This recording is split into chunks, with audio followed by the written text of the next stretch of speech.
Paul, apôtre de Jésus-Christ, par ordre de Dieu notre Sauveur et de Jésus-Christ notre espérance. Timothée, mon enfant légitime en la foi, que la grâce, la miséricorde et la paix te soient données de la part de Dieu le Père et de Jésus-Christ, notre Seigneur.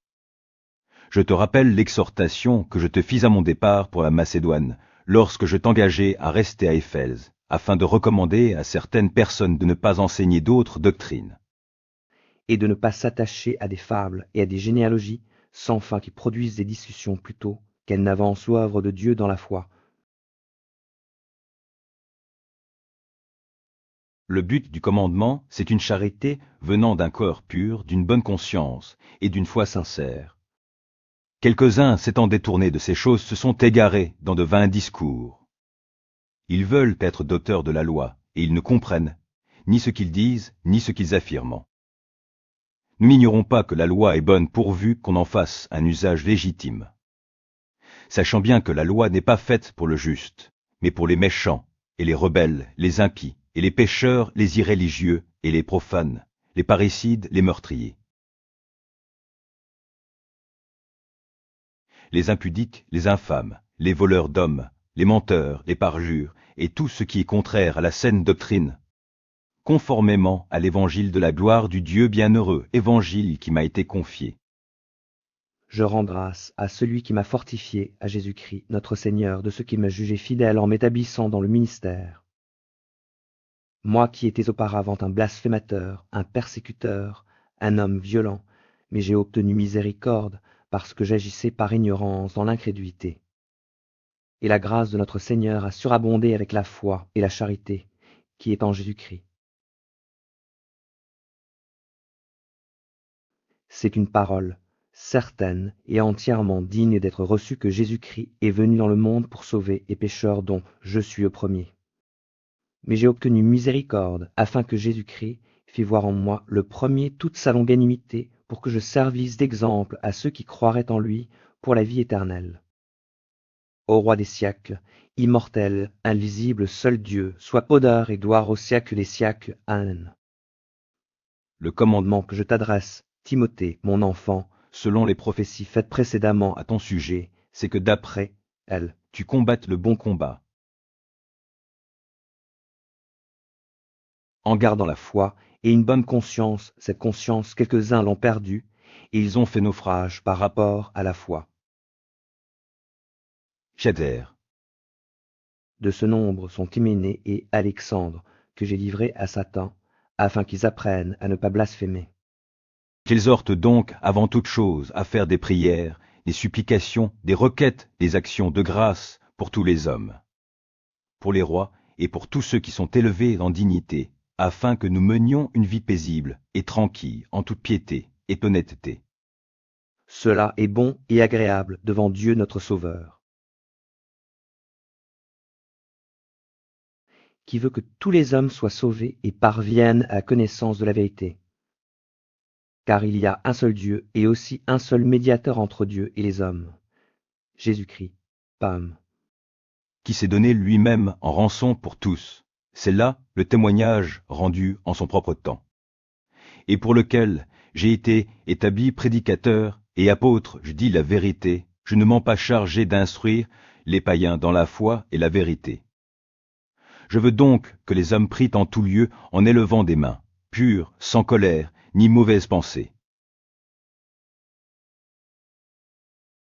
Je veux aussi que les femmes vêtues d'une manière décente, avec pudeur et modestie, ne se parent ni de tresses, ni d'or, ni de perles, ni d'habits somptueux, mais qu'elles se parent de bonnes œuvres, comme il convient à des femmes qui font profession de servir Dieu.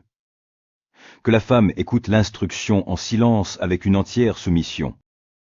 Je ne permets pas à la femme d'enseigner ni de prendre de l'autorité sur l'homme, mais elle doit demeurer dans le silence. Car Adam a été formé le premier, Ève ensuite. Et ce n'est pas l'Adam qui a été séduit, c'est la femme qui, séduite, s'est rendue coupable de transgression. Shater. Elle sera néanmoins sauvée en devenant mère si elle persévère avec modestie dans la foi, dans la charité et dans la sainteté. Cette parole est certaine, si quelqu'un aspire à la charge d'évêque, il désire une œuvre excellente. Il faut donc que l'évêque soit irréprochable, mari d'une seule femme, sobre, modéré, réglé dans sa conduite, hospitalier, propre à l'enseignement. Il faut qu'il ne soit ni adonné au vin ni violent, mais indulgent, pacifique, désintéressé. Il faut qu'il dirige bien sa propre maison, et qu'il tienne ses enfants dans la soumission et dans une parfaite honnêteté. Car si quelqu'un ne sait pas diriger sa propre maison, comment prendra-t-il soin de l'Église de Dieu? Il ne faut pas qu'il soit à nouveau converti de peur qu'en fait d'orgueil. Il ne tombe sous le jugement du diable. Il faut aussi qu'il reçoive un bon témoignage de ceux du dehors, afin de ne pas tomber dans l'opprobre et dans les pièges du diable. Les diacres aussi doivent être honnêtes, éloignés de la duplicité, des excès du vin d'un gain sordide. Conservant le mystère de la foi dans une conscience pure. Qu'on les éprouve d'abord et qu'ils exercent ensuite leur mystère s'ils sont sans reproche. Les femmes de même doivent être honnêtes, non médisantes, sobres, fidèles en toutes choses. Les diacres doivent être maris d'une seule femme et diriger bien leurs enfants et leur propre maison. Car ceux qui remplissent convenablement leur mystère s'acquièrent un rang honorable et une grande assurance dans la foi en Jésus-Christ. Je t'écris ces choses avec l'espérance d'aller bientôt vers toi. Mais, afin que tu saches, si je tarde, comment il faut se conduire dans la maison de Dieu qui est l'église du Dieu vivant, la colonne et l'appui de la vérité. J'atterre. Et sans contredit, le mystère de la piété est grand celui qui a été manifesté, en chair justifiée par l'esprit vu des anges prêcher aux gentils crus dans le monde élevé dans la gloire. Mais l'esprit dit expressément que dans les derniers, tant quelques-uns abandonneront la foi pour s'attacher à des esprits séducteurs et à des doctrines de démons. Par l'hypocrisie de faux docteurs portant la marque de la flétrissure dans leur propre conscience, prescrivant de ne pas se marier et de s'abstenir d'aliments que Dieu a créés pour qu'ils soient pris avec action de grâce par ceux qui sont fidèles et qui ont connu la vérité. Car tout ce que Dieu a créé est bon, et rien ne doit être rejeté pourvu qu'on le prenne avec action de grâce. Parce que tout est sanctifié par la parole de Dieu et par la prière. En exposant ces choses aux frères, tu seras un bon ministre de Jésus-Christ, nourri des paroles de la foi et de la bonne doctrine que tu as exactement suivies. Repousse et contes profanes et absurdes, exerce-toi à la piété. Car l'exercice corporel est utile à peu de choses, tandis que la piété est utile à tout ayant la promesse de la vie présente et de celle qui est à venir. C'est là une parole certaine et entièrement digne d'être reçue. Nous travaillons en effet et nous combattons, parce que nous mettons notre espérance dans le Dieu vivant qui est le sauveur de tous les hommes, principalement des croyants. Déclare ces choses et enseigne-les. Que personne ne méprise ta jeunesse, mais sois un modèle pour les fidèles en parole, en conduite, en charité, en foi, en pureté. Jusqu'à ce que je vienne, applique-toi à la lecture, à l'exhortation, à l'enseignement. Ne néglige pas le don qui est en toi et qui t'a été donné par prophétie avec imposition des mains de l'assemblée des anciens. Occupe-toi de ces choses, donne-toi tout entier à elles, afin que tes progrès soient évidents pour tous. Châtler. Veille sur toi-même et sur ton enseignement, persévère dans ces choses, car en agissant ainsi, tu te sauveras toi-même et tu sauveras ceux qui t'écoutent. Ne réprimande pas rudement le vieillard, mais exhorte-le comme un père et l'exhorte les jeunes gens comme des frères. Les femmes âgées comme des mères, celles qui sont jeunes comme des sœurs, en toute pureté. Honore les veuves qui sont véritablement veuves.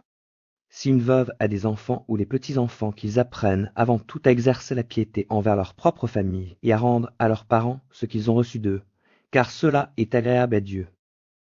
Celle qui est véritablement veuve et qui demeurait dans l'isolement, met son espérance en Dieu et persévère nuit et jour dans les supplications et les prières. mais celle qui vit dans les plaisirs est morte, quoique vivante. Déclare-leur ces choses afin qu'elles soient irréprochables. Si quelqu'un n'a pas soin des siens, et principalement de ceux de sa famille, il a renié la foi, et il est pire qu'un infidèle. qu'une veuve pour être inscrite sur le rôle n'ait pas moins de 60 ans qu'elle ait été femme d'un seul mari. Qu'elle soit recommandable par de bonnes œuvres, ayant élevé des enfants, exercé l'hospitalité, lavé les pieds des saints, secouru les malheureux, pratiqué toute espèce de bonne œuvre. Mais refuse les jeunes veuves, car lorsque la volupté est des tâches du Christ, elles veulent se marier. Et se rendent coupables en ce qu'elles violent leur premier engagement. Avec cela, l'étant oisives, elles apprennent à aller de maison en maison, et non seulement elles sont oisives, mais encore causeuses et intrigantes, disant ce qu'il ne faut pas dire. Je veux donc que les jeunes se marient, qu'elles aient des enfants, qu'elles dirigent leur maison, qu'elles ne donnent à l'adversaire aucune occasion de médire.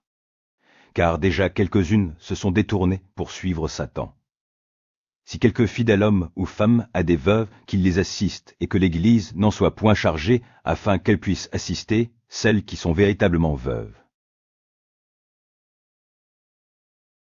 Que les anciens qui dirigent bien soient jugés dignes d'un double honneur, surtout ceux qui travaillent à la prédication et à l'enseignement. Car l'Écriture dit « Tu ne muselleras point le bœuf quand il foule le grain, et l'ouvrier mérite son salaire. » De reçoit point d'accusation contre un ancien, si ce n'est sur la déposition de 2 ou 3 témoins. Ceux qui pêchent, reprends-les devant tous, afin que les autres aussi éprouvent de la crainte. Je te conjure devant Dieu, devant Jésus-Christ et devant les anges élus, d'observer ces choses sans prévention et de ne rien faire par faveur. N'impose les mains à personne avec précipitation et ne participe pas au péché d'autrui.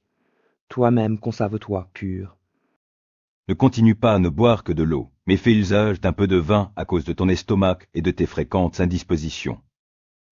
Les péchés de certains hommes sont manifestes même avant qu'on les juge, tandis que chez d'autres, ils ne se découvrent que dans la suite. Chater. De même, les bonnes œuvres sont manifestes, et celles qui ne le sont pas ne peuvent rester cachées. Que tous ceux qui sont sous le joug de la servitude regardent leur maître comme digne de tout honneur, afin que le nom de Dieu et la doctrine ne soient pas blasphémés.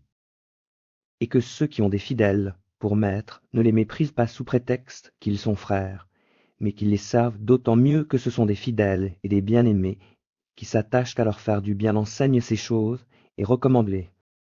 Si quelqu'un enseigne de fausses doctrines et ne s'attache pas aux saines paroles de notre Seigneur Jésus-Christ et à la doctrine qui est selon la piété,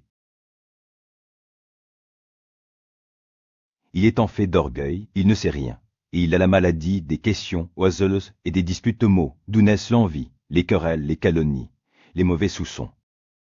Les vaines discussions d'hommes corrompus d'entendement privés de la vérité, et croyant que la piété est une source de gain. C'est en effet une grande source de gain que la piété avec le contentement. Car nous n'avons rien apporté dans le monde, et il est évident que nous n'en pouvons rien emporter. Si donc nous avons la nourriture, et le vêtement cela nous suffira. Mais ceux qui veulent s'enrichir tombent dans la tentation, dans le piège, et dans beaucoup de désirs insensés, et pernicieux qui plongent les hommes dans la ruine et la perdition. Car l'amour de l'argent est une racine de tous les maux, et quelques-uns en étant possédés se sont égarés loin de la foi et se sont jetés eux-mêmes dans bien des tourments.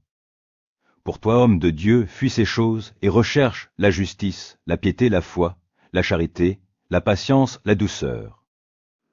Combat le bon combat de la foi, saisis la vie éternelle à laquelle tu as été appelé et pour laquelle tu as fait une belle confession en présence d'un grand nombre de témoins.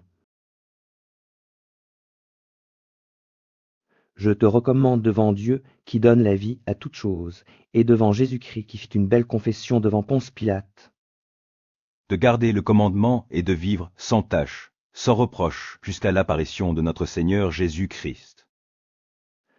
que manifestera en son temps le bienheureux et seul souverain, le roi des rois et le seigneur des seigneurs, qui seul possède l'immortalité, qui habite une lumière inaccessible que nul homme n'a vue ni ne peut voir, à qui appartiennent l'honneur et la puissance éternelle. Amen. Recommande aux riches du présent siècle de ne pas être orgueilleux et de ne pas mettre leur espérance dans des richesses incertaines, mais de la mettre en Dieu qui nous donne avec abondance toutes choses pour que nous en jouissions. Recommande-leur de faire du bien, d'être riches, en bonne œuvre, d'avoir de la libéralité, de la générosité. Et de s'amasser ainsi pour l'avenir un trésor placé sur un fondement solide, afin de saisir la vie véritable.